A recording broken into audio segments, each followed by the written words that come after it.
زۆر پێ خۆشحالم بە هاتنی بەڕێستان دڵم زۆر پێ خۆشە بەڕاستی ئینشاڵڵا خوای گەورە ئەو مەجلسەمان بە مەجلسی ذکر حساب دەکات بە پێویستم زانی بەڕاستی ئەو بابەتە هەڵبژێرم لەبەرەوەی کە هەندێک کێشەیە مەتەن لە نێوان تەڵەبەکان لە زوعف مەتەن لە داوامکردن لە ئیلزاماتکردن لۆیە پێم خۆش بوو تەرکیزم لەسەر ئەو بابەتەی بیتن ئەویش بابەتی سەرکەوتنی مەزنە سەرکەوتی مەزن هەوڕکو ئەو بەڕێزە لە چەند ئاەتێکی خوێندەوە لە قورئان پیرۆز الفەوز العەظیم ئەمە زۆر سەرکەوتمان دیتە لە دنیاە بەڵام لوتکەی سەرکەوتنەکان بابزانین چیە لێرانە یەکەم شکە دەست پێ دەکەین بەوەی کە پێش هەموو شتێکی ئینسان دەبی یەکەم شت خودای بناسی کە خوات ناسی ئەو وەختی خۆت زیاتر دەناسی چۆن خوای دەناسی لێرانە ئەگەر بیر لە خۆت بکەوە لە نیعمەتەکانی خوای گەورە بکەوە هەر وەکو مەتەن چۆن لە ئەذکارەکانی سبەینان و بەیانیە مەتەن کە باز دەکاتن کە لە حەدیثەکان دەلێ اللهم ما أمسى بي من نعمة أو بأحد من خلقك فمنك وحدك لا شريك لك فلك الحمد ولك الشكر يعني لێرانە کە تو هەر نیعمەتەکە دەیبینی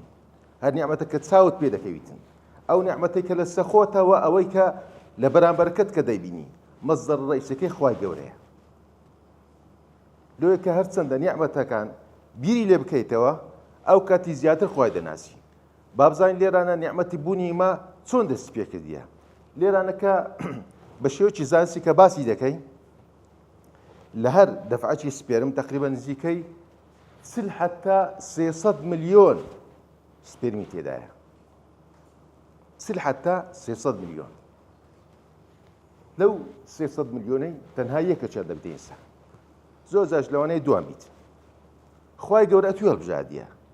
ئەمن و فلان کەس فلان کەس فلان کەس یعنی تو حساب کە ئەگەر بێت و انتخاباتێک بکرێتن لە دەوڵەتێکە وەکو ئەندەنووسیا کە نزیکەی دانیشتوانەکەی 288 ملیۆنە ئەتو لەو انتخاباتی دەست و بەبێ ڕێکلامیش خوای گەورە ئەتوی هەڵبژاردیە هەڵبژاردنی خوای گەورەش بەبێ حکمت نییە ئەتو کاتی سەر ئەو دنیای ئەکید نامەچی لێ پەیامەکت لەکنە کە توی تەفزیل کردی لەسەر 288 ملیۆن سپێرمی خانەی کە تو بیا ئینسان بزانە خوای گەورە دەیوێت ڕسالەکی زۆر گەورە بداتێ ئەو پەیامە پەیامی پێغەمبەرەکانە عەلەیهی سەڵات وەسەلام لێرە هەرچەندە کە هەرچەندین فکر لە نیعمەتەکانی خوای گەورە دەکەیەوە ئەوەندە زیاتر لە خوای نزیک دەبیەوە حتا خوای گەورە بخۆشی ئاماژەش دەکەوە فی ئەنفوسکم ئەفەلا توبصرون ئایا فکر لە نفسی خۆت بکەوە لە خەڵقی خۆت بکەوە لەو بوونەوەرە کە دەیبینی هەمووانە ڕێگایەکە لەوەی کە تو خوای پێ بناسی زیاتر یەقینەکەت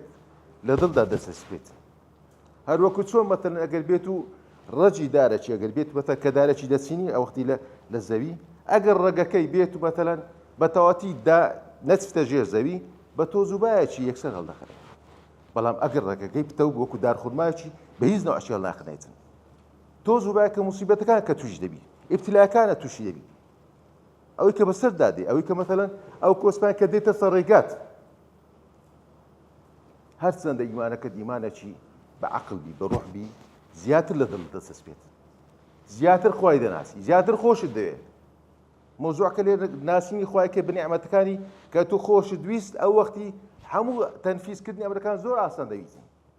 بەڵکو حەز دەکەی بە خۆت ئەوەی کە پێتە بیبەخشی لێ لە خوای نزیک بیەوە لێرە کە بیر لە مێشکی ئینسانی دەکەینەوە تقریبا نزیکەی 86 ملیار خانەی تێدایە خوای گەورە چ نیعمەتێکی داهی ئینسانی 86 ملیار خانەی تێدایە ئەو خانانە ئیشان هەرێکەوە جیاوازە و 86 کەش 84 کەش تقریبا خزمەتی ئەو خانانە دەکات کۆی گشتەکەی دەکات 170 ملیار خانە لەو مێشکی ئینسانیدا 170 ملیار خانە عەدەدێکی زۆر زەخمە ئەوە ناتوانین تەسەوڕ بکەین زۆرجار نازانین زۆرجار کوژ مەتەن حساب بکرێتن بەڵام ئەگەر بێت و مەتەلەن بە نمونەکتان لێرە بدەمێ ژمارەی دانیشتوانی زەوی لە ساڵی 2026 کۆی ژمارەکەی گەیشتە 8 ملیار و 3 ملیۆن 8 ملیار و 3 ملیۆن ئەحسایە کرایە کە مەتەلەن ژمارەی دانیشتوانی زەوی ئەوەندەیە ئەگەر بێتەوە تەسەورکەین ژمارەی خانەکانی مێشک چەندە 20 هەندەی ژمارەی دانیشتووەکانی زەویە. باشە خوای گەورە ئەو هەموو نیعمەتەی داتی ئینسان ئەو هەموو خانەیە 170 ملیار خانە معقول یانی پەیامێک نەبی لەو گۆڕەی؟ معقولە ڕسالەک نەبیتن؟ معقولە عەبەثەن دروست کرابی بەو شێوەیە؟ ناحاشە لیلە. کە تو تەماشای هەر بابەتێکی دەکەیت تەماشای ئەو سپلیتی دەکەم کە کوبلی مارکەکەی مەثە عالەمیە. ئەتو بەجێرەی ئیشکردنی سپلیتەکەی سانعەکەی دەناسی. ئەو وەسایە دەناسی کە بەدە چەند بلیمە دروستی کردیە، چەند حەکیم بووە، چەند عالیم بووە، چەند لێزان بووە. ئەتو نەفسی خۆش بیر لێ بکەوە. خوای گەورە ئەو عەقڵەیدایە کە زیاتر بەکاری بینی. هەستن بەتەن فکر لە خۆت دەکەوێت زیاتر مۆتیعی خوای گەورە دەبی، زیاتر دەیناسی، زیاتر لێ نزیک دەبیەوە. عادەتەن خوای گەورە ئەو کەسەی خۆش دەوێت کە بەعلم، چونکە خوای گەورە دەفێت فەعلەم ئەنەو لا ئیلاهە ئیلا الله، فەعلەم دەبێت و بەعلم خوای بناسی. ناسینەکەت ناسینێکی تەقلیدی نەبیتن. بەو شێوازەیە وەکو دارخورماکەی لەژێر زەوی هەرچەندە بزاری، هەرچەندە بیناسی، هەرچەندە بەتەلەن لێ نزیک بێەوە زیاتر ئەو ڕێگە لە زەویدا دەکرێت. لێرەکە ناسینی خۆمان بە تەواتی کوبلەی فکرەکمان لێوەرگرت. دێم لێرە پرسیارەکی لە بەڕێستان دەکەم. بەهای شتەکان کو قیاس دەکرێت مەتەلا؟ یعنی کو بزانین مەتەلا ئەو شتە بەقیمەتە و ئەو شتەش قیمەتێکی زۆر زۆر نییە یان هەرزانە.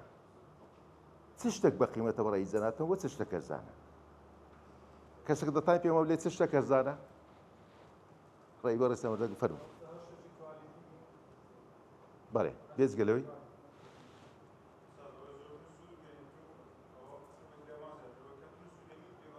ئەوی چۆن بیتن عەفۆن؟ زۆرتر سوودەوی. بەڵێ کەسێکە دەتانی پێم بڵێ چ شتێک هەرزانە چ شتێک بەقیمەتە؟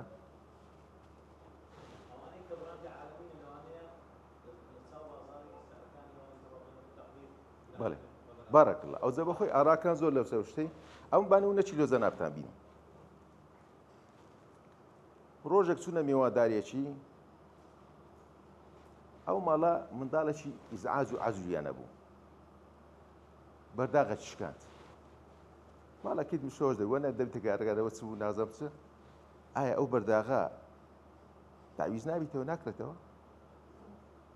کەواتە لێرانە لە زیاتی بەرداغە چکا کە دەستەک بەرداغی لێ دەکڕی بەس لێ مشکلەکە دروست دەبیت. کەواتە لێ مەقسەد دەکەم چیە هەر شتێک تعویز بکرێتەوە هەرزان. بەڵام خوا نەخواستا ژن و مێرد دەکەی کوبلی هەردووچیان مۆزەفەنە. بە قەرد و فەرد و بینە و بەردە و تانیا مەتەنانێک پارێ غڕکەنەوە بە زێر فرۆشتن و مەشروع ئەوانە ئەو بابەتانە تانیا سیارەکی شەحنەکان بکڕن. لە دەوری مەتەلەن دەفتەرە و 20 وەرەقە 30 وەرەقە خوا نەخواست ئەو سیارەیە لە گەرمان ئەتو معتەرەک لە ناو بەزێشی ئاگری تێبەربوو. تعویزکردنەکەی ئاساندەوە حتممە زەحمەتە. چکە بە هەموو مەرحەلەکان بە قیاسکان ئەو کابرێت چەند ساڵ مادی وەحدەوە سیارەیە کڕیە وەچی بەرداغکەی نییە. کەواتە هەر شتێک ئەگەر بە ئاسانی بەدەستکەویتن تعویزی بیتەوە هەرزانە و هەر شتێک بە قورسی و بە زەحمەتی بەدەستکەوی گرانە. بەڵام ئەدی ئەگەر شتێک خوا نەخواستە خۆت لە نەفەرێکیدا ئەو نەفەرە ئەمری خواکە لە بندەسیت و ئایا ئەو نەفەرە تعویز دەبیتەوە؟ کەواتە لێرانە ئەگەر شتێک مستحیل تعویز بیتەوە چییە؟ لە هەموو شتەکان بەقیمەترە، لە هەموو بەهاکان بە بەهاترە. تعویز نایبێتەوە بە هیچ ناوەچی. کەواتە بامە قیاسکەی وەرگین ئەو شتە چییە کە لە هەموو شتەکان بەقیمەترە و تعویز نابیتەوە؟ ئەو تەمەنەیە کە ئەمە و جەنابتان بەڕێز ساتەیدان ئەو سانەیە کە لە تەمەن تێپەڕ دەبیتن، ئەو سەعاتەیە کە تێپەڕ دەبین بە خودای تعویز نابیتەوە. لۆ مەتە ڕۆژی قیامەت پێی دەڵێن یەوم الحەسرە، لۆ پێی دەڵێن یەوم الحەسرە، چونکە ئیماندار و کافرەکە هەردووچیان لە حەسەددانا. ئیماندار کە دەڵێ خۆزکەم زیاترم بکرد بە شەهیدەکە تەمەنا دەکات دیسان لۆ دنیای بگەڕێتەوە لۆی زارش کە شەهید بیتن، وە کافرەکەش پەشمانەکە هیچی نەکردیە. هەردووچیان هەر حەسرەت لۆ ئەو سانەیە کە تێیدا ڕۆیشتە و ئیشەکیان نەکردیە. لە ئێستاوە کە پێغەمبەر صلی الله علیه وسلم دەفەرمیتن کە متوسطی عمری ئومەتی من لە 6 حتا 7 6 حتا 7 ئەوە قەزا و قەدری خوا جیاوازە کە غەیبیات هەندێکیان دەگەنە 100 و زیاترەوە ئەوە بابەتە چکەیە بەس متوسطەکەی 6 حتا 7 دەتای تەمەنی کەسە چی وەرگین ماوەسە زەحمە نەبی تەمەنت 55 ساڵ یاگەر 70 ساڵ بی چەند ساڵ مایە 15 مایە ئیسمارەکەت کوبلێت تەقدیم کردی زاری مایە موافقە بکرێت وەڵێ شال خوا گەورە تەمە درێژ دەکاتنەوە هەردوو قسە چیەوەیە مەقسەدەکەم چییە هەر کەس لە ئێمە ئەگەر بکرێتن لەو لەحزەیڕا ئەتوو حساب بکە لەوانەیە خوای گەورە مەتەن پاش چەند سانیەکی ڕۆح بچێشەوە ئەوە غەیبیاتە بە زوادانێ کە ئەو تەمەنت کەمەت مایە لە ئێستا و تەقسیم دوی بکە وەرەقە و قەلەمە چی بینە کوبلی 7 ناقص 15 ساڵ 30 ساڵ ئەوەندە کە دەمێتەوە تەقسیم دوی بکە لەبەس تەقسیم دوی بکەین لەبەروی حتا تطبیقی یەک حەدیثی پێغەمبەری صلی الله علیه وسلم حەدیثەکە چییە خيركم من تعلم القرآن وعلمه خيركم من تعلم القرآن وعلمه فرض ممكن 20 سال مايا 10 سال فير با 10 سال كيدي خلكان كفيركا اتو اكيد بلوي كباش مردن تساوريك حسني ليس كسچ مكا اويك بخود لكي بخود ديكي كتمردي حساب التوام عبد الرحمن السلمي 6 سال لخزمتي وحديثي تطبيقية 6 سال لكوفة لا لمزقفتكان لا بناديوارة شي دادنيشت نفر كان فير ذكرت كاري بو حديثي ذكرت خيركم من تعلم القرآن خيركم يعني باشتريتان ساكتريتان يعني لا يباشترنية شيء من تعلم القرآن يمكن القرآن فير دبيتن يباشو كفير دبيتن وعلمه كفيروي نابي علمك لك نخود داني شكون علم بخوي زكاتي هي دبي لي صرف كي بركتك لو دا كسج فير دكي قناعتك كسك كاخي دوارك زور زعيق بو ديك حديث في غبر دعوه دك ديك حديث كلمتان خفيفتان على اللسان ثقيلة حبيبتان للرحمن ثقيلتان في الميزان سبحان الله وبحمده وسبحان الله العظيم كتشوف مسقفتك مثلا جي لا داعي تشوف او يوازكس قلت حزم لي هو كتنا وظلم حزم لي بو حديثي خرج فيركم سازاد دزار بيزار دوباره حتى حفظي كده وقتي كتسو مال لو مال ضالي خوي باسك لو كركي باسك دسوك بقالكي كخوالين ذكري برتقال سيشو ديغور باح تشتكت فيركم كلمتان حبيبتان الى الرحمن سبحان الله وبحمده سبحان الله العظيم حتى جيشت اخر لحظه بو كلمه جمله فاكر اتوجد ثاني فلان جد ثاني بو علمك هيت خلقان كفيك بس بشرتك بخود فيربي تطبيقي بكي عمل سخود بكي اگر عملنا كي نعطي كسايد كفير كي سن خوش انسان كدبري مثلا يعني مجموعه الشخص فير كدبيتن كسك بزور دعاء دك ديغو خويا تمنى كم ورنك حتى ازازه قراتي ددم سلكس شكلو او تمنى تعويز نابيتوا اتو قيمه ريشته بخوا يكسان ايش تعويز نابيتوا ازل يستر دبي املك تبي هدفك تبي لجيان طيب محاولي لو كي براسي خويا يقول او قدره تزوري دايتتو يعني معقول اتو هدفك شي برز نبيتن اما زكاه اللي رانا هدف كان مقصد ما هدف في الدنيا ما نيلقى هدف قيامتي هدف في دنيا سيا او مثلا بلو باي مثلا منصب او شتاني خوش گزاراني مثلا او كاتو انسان كوبلي بخوشي بيجي للدنيا هدف اخرت سيا برسش عبادته باش اخويا يقول ريش لو مداناك كوبلي كل ينزق بنوا بله بيقوم مثلا او نعمه الزوري كذا اكيد يج مثلا اما جدك لو كتصوم بيجي برنامج وايد اتيتو مثلا لسري بروي صراط المستقيم كيا كأخوي يقول سورة شيء دفرمي وما خلقت الإنس والجن إلا ليعبدون إلا كأداة حسرة أداة حسرة أتو برنامج لجان عبادته أوان كديكي تشتي فرعية تشتي لاوشية ناکرێت تووشێ لاوەچیەکە مەتەن بکەی فەرعیات و فەرعیاتەکەش بکەی لاوەچی لێ زۆر حریص بە ئەو تەمەنە بەخوا کە تێدای بەهیچ نەوعێکی تعویز نابیتەوە یەک سانیش تعویز نابیتەوە محاولە بکە هەموو فەراغەکانی خۆت ئیستیغلالکەی مامۆستاکی بەڕێز ئەمکە بە شاناسیەوە تەڵەبەوی بووم هەموو جار کە دەیگوتەوە مامۆستایەکمانە و برادەر بوو قیاسی مەنتیقەکانی بەس دەکرد مەتەن لێرە کە دەستە شەقڵاوی دەیگوت مامۆستا لێرە لە شەقڵاوی دوو جزء نیوە لە شەقڵاوی کە دەچێت فیلانجی ئەوەندە ڕوبعەیە ئەوە کە سواری سارەی دەبوو سرفی لێ دەدا حتى وێن دەردەمی بە ذکر دەیخین چکە لۆ وەختەکە بە قیمەتە ئیستیغلالی هەموو فەراغەکانی دەکرد قیاسی مەنتیقەکانی دەکرد بە جزئەکان بە ڕوبعەکان يعني بەڕاستی حیفەت و مەتە ئەو ڕێکە لەوانەیە ئەتوو لە وەختی حادثەی یعنی خوا نەخواستە تووشی حادثەی بی ئاخر لەحزە چەند خۆشە و بە زمان بە ذکرەوە بچێ بەرامبەر خوای گەورە معلومی زاناتان کە هەر کەسە کە مرد لەسەر چ مرد لەسەریش زیندی دەکرێتەوە کەواتە ئەو وەختە بە قیمەتت هەیە ئیستیغلالی بکە بە هەموو شتەکان بە شتی ساک برادرێکمانەیە لەوانەیە قراتەکەی باش نەبی بەس محاولە دەکە ئەعمالێکی ساڵحی بکە دەیگو مردی شۆرە حتى ئێستا زار مردی شتیە لە بابەتێکی کە باش نەبووی محاولە بکە حەسەناتەکان زیادکەی بە ئەوە چکە چکە عیبادەت ئەنواعی زۆرە دەفەرموو هەر مردی شتێک کفنکردن و جەنازە و قبر لێدان دوو قیراتە هەر قیراتی چەندە بەقەدەر جەبەل ئوحدە باشە تۆ لۆ خۆت بێ بەش دەکرد لەو خێر و چاکەیە ئێ وەڵڵاهی ئەگەر خۆشەویستترین شەخص لە قیامەت یەک حەسەنەش نادات یەک حەسەن یەک چاکت نادات لۆ بەدەستی خۆت ناکەیت چاوەڕێی چ دەکەی لۆ تمۆحت نییە لۆ هەدەفت نییە لۆ کوپی یارمەتی نادەی ئەمە گەر قیمەتی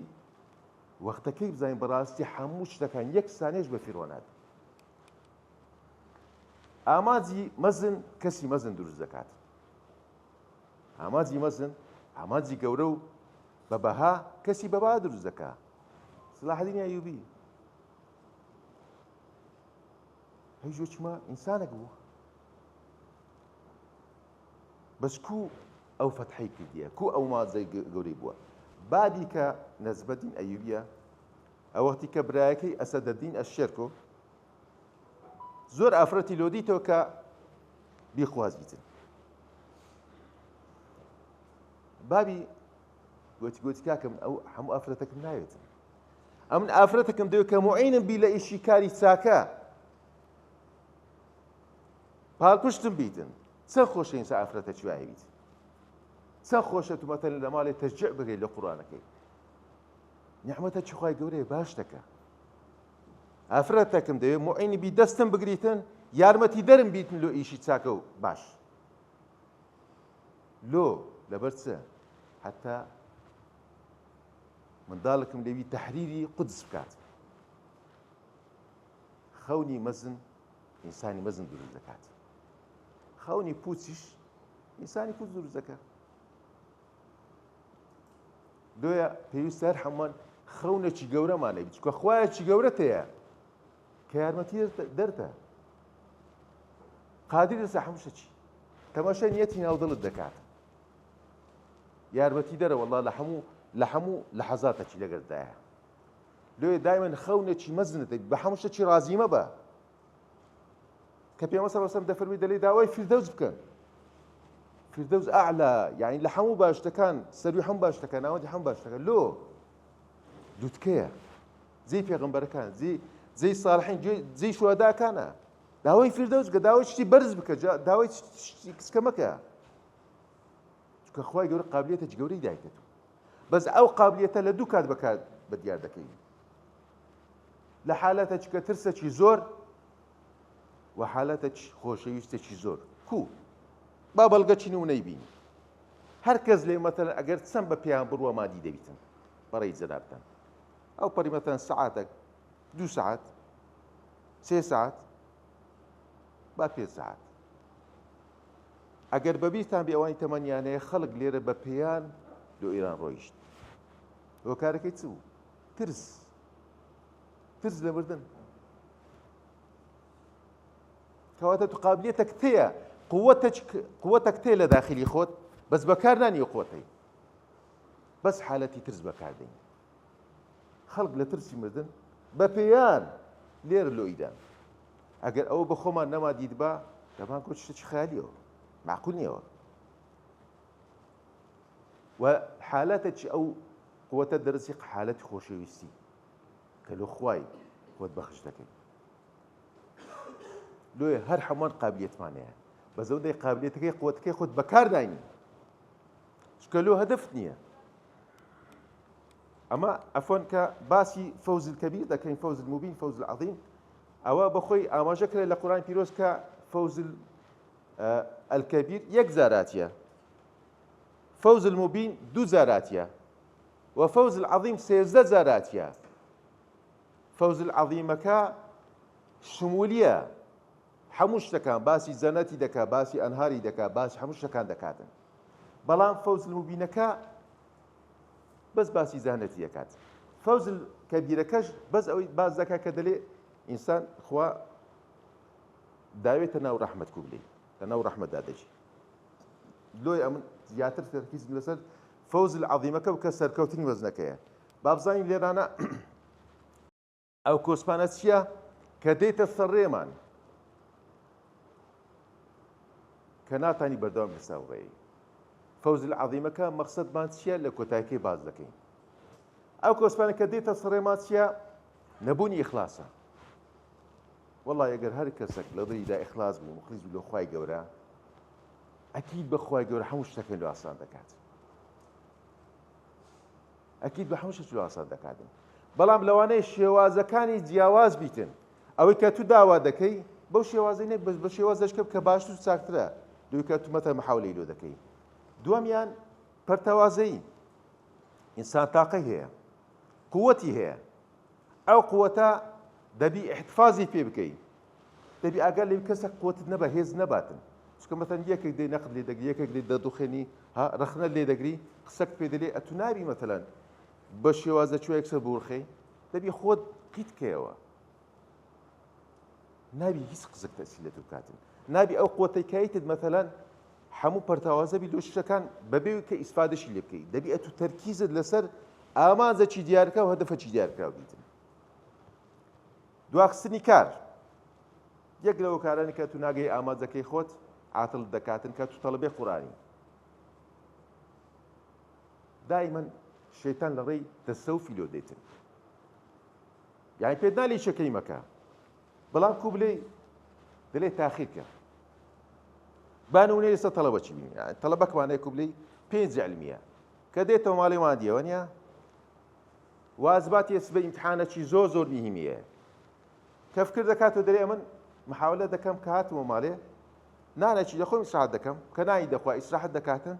دەلێ ئەسری دەخینم ئەسری ئاوەکی بەخۆیدا دەرێ پێشەوەی بخینم ئاوەکی بەخۆمدا دەکەم کاوی بەخۆیدا دەکە دەرێ ئیسراحەتە جەکەم چایەکی دەخۆمەوە کە چایەکەی دەخواتەوە دەلێ وەڵی ئێستا بێتاقەتم با تەماشای شتێکی بکەمە دەک مێشکم فۆرمات بیتەوە زاری وەختێکی زۆر مایە کە چایەکەی دەخوا و مەشغوڵ دەبی مەتەن بە ئایپات و ئەو شتانە وای لێ دەیدی تاجیلەکە دەلێ ئەمن پاش مەغریب ئیسراحەت دەخیم وەختی نانی دەخۆم چونکە نانیش بەخۆی کوب لێ خواردنە وزەی لۆ مێشک ها کە خواردنەکەم خوارد دەوەختی بە تاقەتتر دەم بەنی ساعت هەموو مەوزوعەکان تێدەگەم کە نانەکەی دەخوا قەلبی خاو دەبیتەوە شەکرەکەی وەردە قەلبی خاو دەبیتەوە دەری وەڵی ئێستا قەلب گەر بشخین تێناگەم پاش ئیشای بە ئیسراحەت دەخینم پاش ئیشایشدا دێتن میێوان دێتن ها دەلێ کاکە سبەینی زوو دەنوم سبەینی زوو پاش مەلاکبانداین سبەینی یەکسەر دەخینی مێشکم وەردەگریتن سبەینیش کاڵ دەستەوە لەخەوێ مایتەوە ئیمتحانەکەش کۆش و ساقیت بووە هەمووی مەوزوعەکە کە شەیتان پێدەری نالێ مەکە بەس دەلێ تەعجیل بکە تۆبەکەت تەعجیل بکە حەفزت لە قورئان تەعجیل بکە دەرسەکەت تەعجیل بکە لۆ سبەینێ هەتوو جاریوە یەک ئاەتەکی کورتیشە ناکە تەڵەبەکە ناکاتن لەگەڵ ڕێزم هۆکارەکەی چێ شەیتان فێر دەکە بە تەعجیلکردن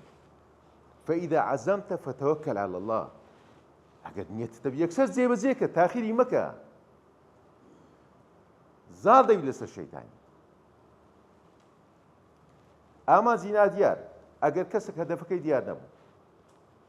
ڕۆژێکیان کابرایەک مەتەن لە ڕێکی ڕاوەستا بوو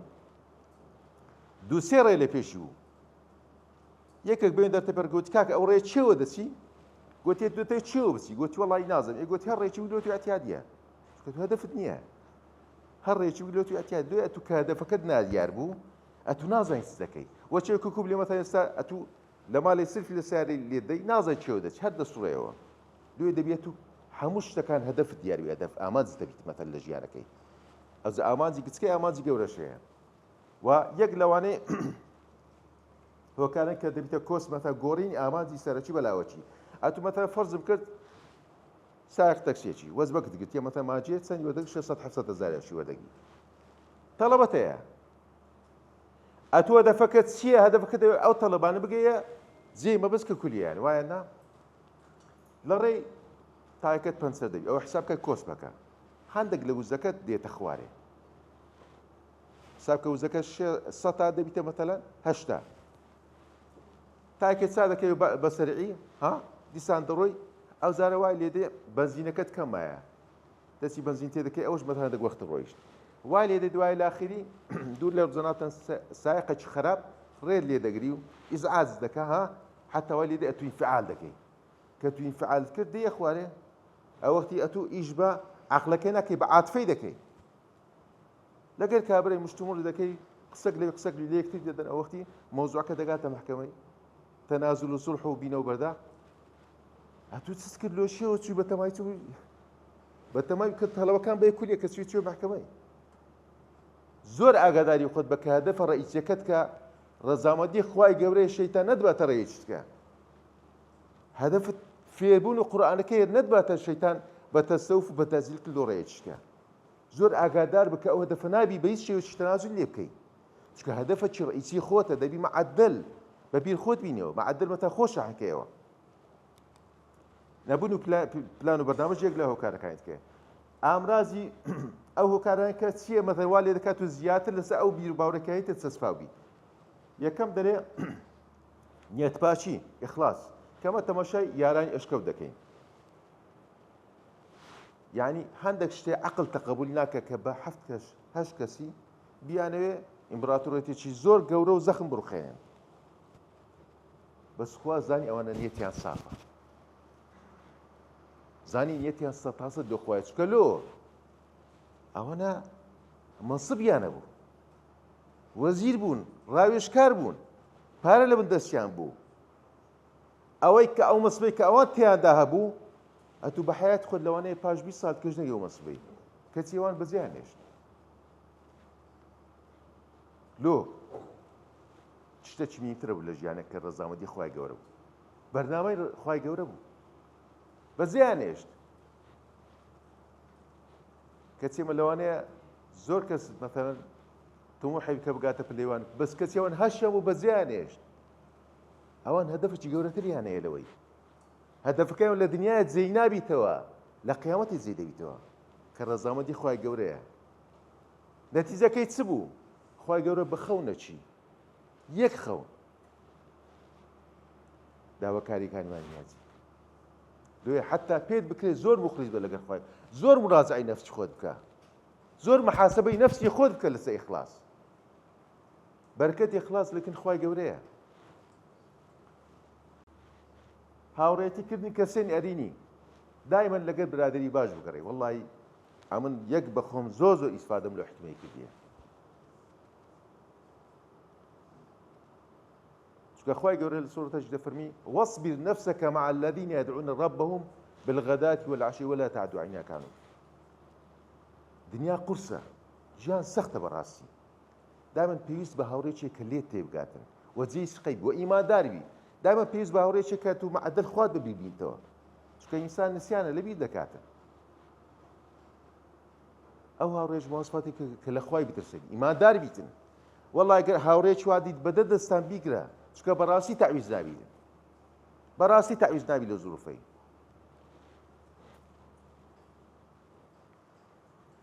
پشتبەستن بە خوای گەورە و داواکردنی یارمەتی لێ پشتبەستن بە خوای گەورە زۆر ئەساسە لە هەموو شتەکان ئەتوو پشتت بە قودرەت خۆت مەبەستە ئێستام کە لێ ڕاوسەی فەزلی خوای گەورە ئەم هیچ شەکم نەکردیە هەموو شتەکان فەزلی خوای گەورەیە هەموو شتەکان ئەسلی کە دەیکەی نیعمەتکە لەکن خوای گەورەیە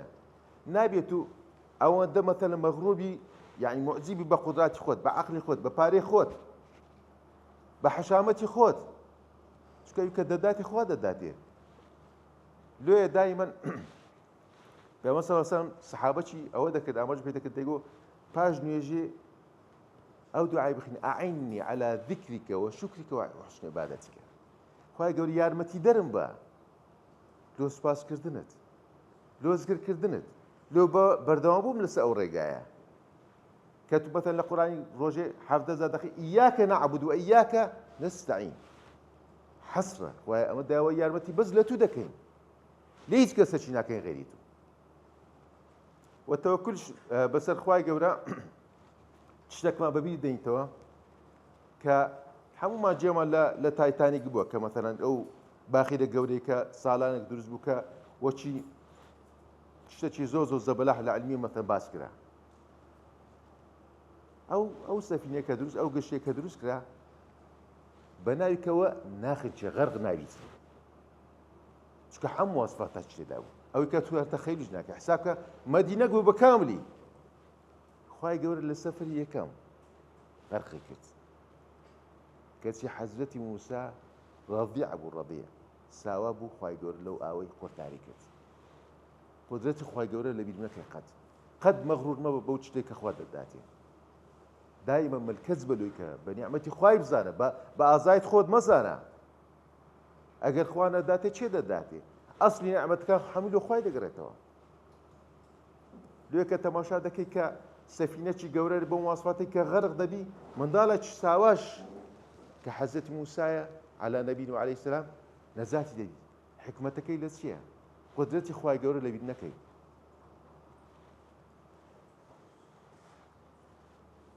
پەیوەستبوون خێری نەبراوە ئەمە کە باسی ئامازمان کرد باسی فەوز العەظیممان کرد سەرکەوتنی مەزنمان کرد ئەتوو لە ژیان کە باسمان کرد ئەوەی کە تەعویز ناکرێت لە هەموو شتەکان بە قیمەت و بە باترا کە تەمەنی خۆتە ئیمام جەزەری 597 ساڵ ئەمری خوا کردیە ئێستاش دەرس بەمە دەرێتن مامۆستای قراتە 597 ساڵ ئەمری خوا کردیە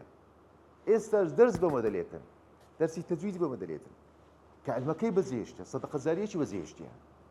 باشە ئەمن ئەتوو یەکەش کەسمان بەجێهێشتە ئەتوو حسابەوەی نەکردێت کە مەتەن سبەی بێ ئەو دنیای وەچوان بەجێدێنی 597 ساڵ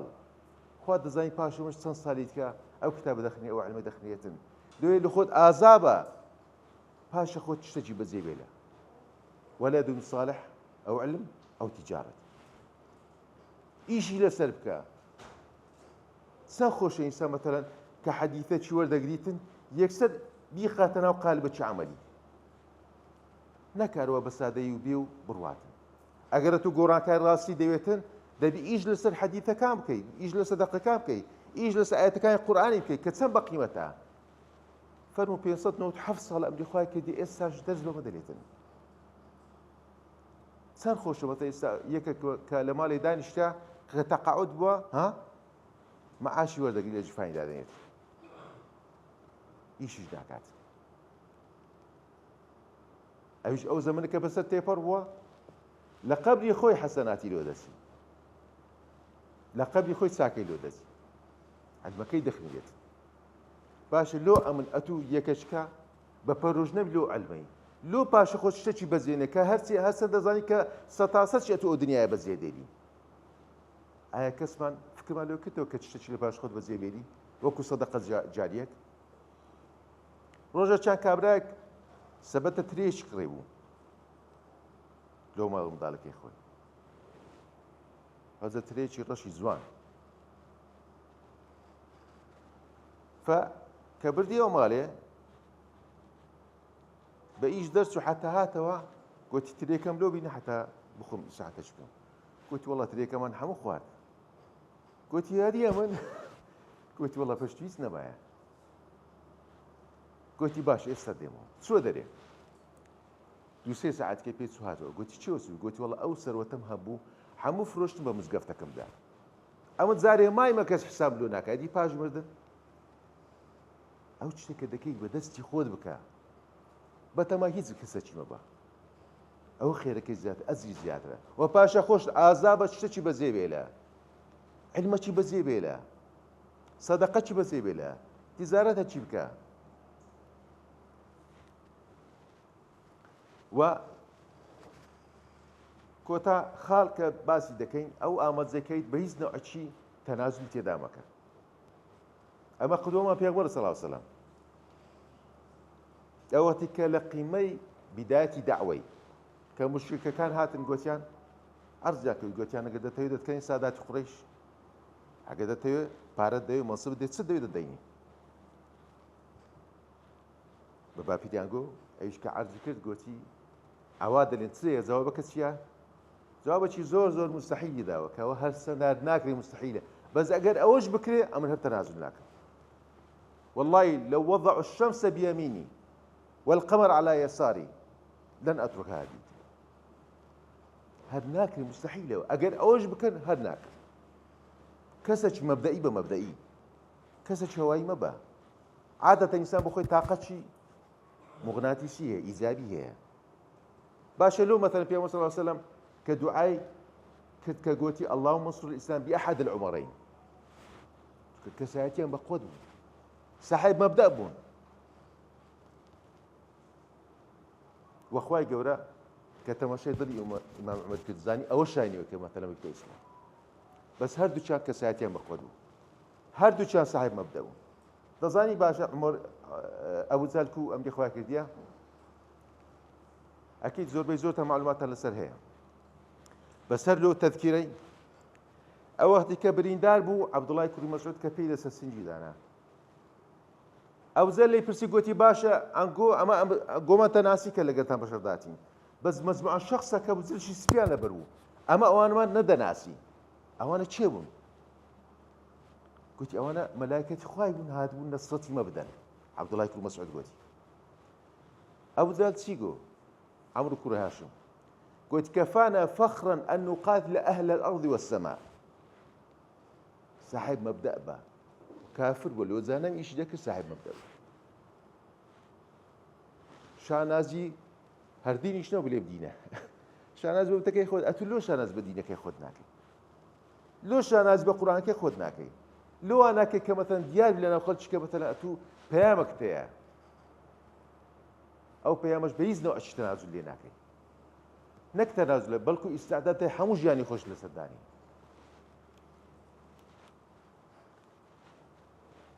لە کۆتایی سەرکەوتنی مەزن ئەو سەرکەوتنێک کە هیچ ناخۆشیێکی لە دوانایەت، ئەوانێک کە باسمان کرد لە بیدایەتەوە هەمووی هۆکارەکەی سەرکەوتنی مەزنە. سەرکەوتنی مەزن چیە؟ ڕازاوەندی خوای گەورەیە، وا بکەی ژیانە تەرخانکەی کە خوا لێت ڕازی بیت.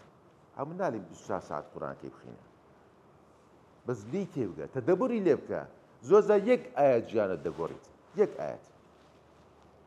ئایەت کە دەلێ و تەفسیرەکەی دەخینیەوە. ئێستا وەسایل لە خوای بەزات گەلە زۆرە، یەک ئایەت ژیانت دەگۆڕیت. سەرکەوتنی مەزن ئەوەی کە تو پاشەوی هیچ شکستەک نییە، هیچ غەم خواردنەک نییە. فەرمووی ئێستا تو تەماشا دەکەی لە دنیا چەندی سەرکەوتنەیە، وەنیا بەس پاشوی ئەکید مەتەن ژیان و تەقەلیباتە، پاشی دڵت تو دەبی ناخۆش دەبی، یعنی کوبلی معەدل شەحنەچیوە. بەس ئەو سەرکەوتنە کە باز دەکەین ڕەزامەندی خوای گەورەیە، بەهیچ نەوعێکی پاش ئەو سەرکەوتنەی کە داخلبوونە لەو بەهەشت ئینشاڵڵا شکستی تێدا نییە، خەمخەفەت تێدا نییە، ئێش و ئازار تێدا نییە. بەڕاستیەوە شایانی ئەوە کە ئینسان تەمەنی خۆی لەسەر دانێت.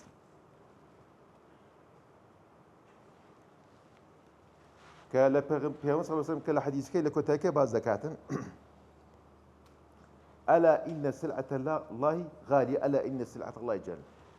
خودای گەورە کاڵایەکەی بە قیمەتە، کاڵایەکەی بە قیمەتە، کاڵایەکەی بەهەشتێک، بەهەشتێکی نەبراوەیە. ما لا عین رأت ولا أذن سمعت، يعني ئەوەی کە چاو نەیدیتیە جێژی لێ نەبووە، ولا خطر على بال بشر، بە فکریشی دانایە، بە خەیاڵ دانایە ئەو باشتە چییە. کاڵایەکەی خوای گەورە بە قیمەتە. سعرەکەی چییە؟ کردەوەی چاک و ساڵحە. و یەک لە کردەوانش کە تو دەتەوێت پێی نزیک بێەوە قورئانی خوای گەورەیە، قورئانە کەلامی ڕەب العالەمینە. بیخینەوە لێ تێبگە، عەمەلی پێ بکە. وەسەلام عەلەیکوم وەرەحمەتوڵڵاهی وبەرەکاتوه.